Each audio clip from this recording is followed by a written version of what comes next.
भैरा घसत रहे छौ ठलहली तब लगे छो तोहर चाटल छौ छाली दिन भैरा घसत रहे छौ ठलहली तब लगे छो तोहर चाटल छौ छाली हेगे करै छी केकरा सपोर्ट गे हेगे करै छी केकरा सपोर्ट गे कोन छौड़ा मारला कहू चोट गे फाटै छौ छौड़िया होठ गे कोन छौड़ा मारला कहू चोट गे फाटै छौ छौड़िया होठ गे आगे फाटै छौ किया होठ गे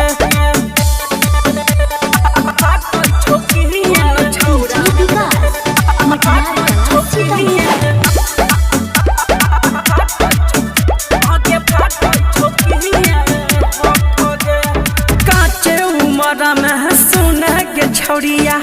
करै छी केतना कांड गे तोरे चलत सब छौड़ावा के जिंदगी होई छै झंड गे जिंदगी होई छै झंड गे काचे उमर में सुन गे छौड़िया करै छी केतना कांड गे तोरे चलत सब छौड़ावा के जिंदगी होई छै झंड गे बोला केतना के गलही घट गे बोला केतना के गलही घट गे कोन छौड़ा मारला कहू चोट गे फाटै छौ छौड़िया होठ गे कोन छौड़ा मारला कहू चोट गे फाटै छौ छौड़िया होठ गे एगे फाटै छौ छौड़िया होठ गे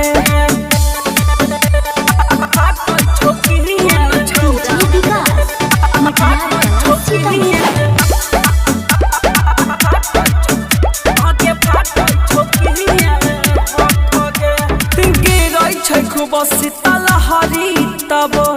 घूमै छी बहरी गे सूरज जइया जानै छौ तोरा छही छी हतरी गे छही छी हतरी गे गिरै छै खूब शीतल हरी तब घूमै छी बहरी गे श्याम जइया जानै छौ तोरा छही छी हतरी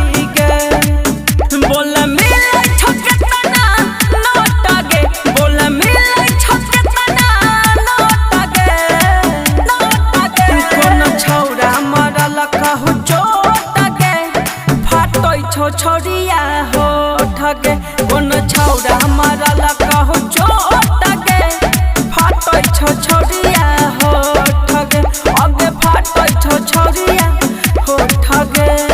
जय माँ चंडिका रिकॉर्डिंग स्टूडियो राजा सुन बसा।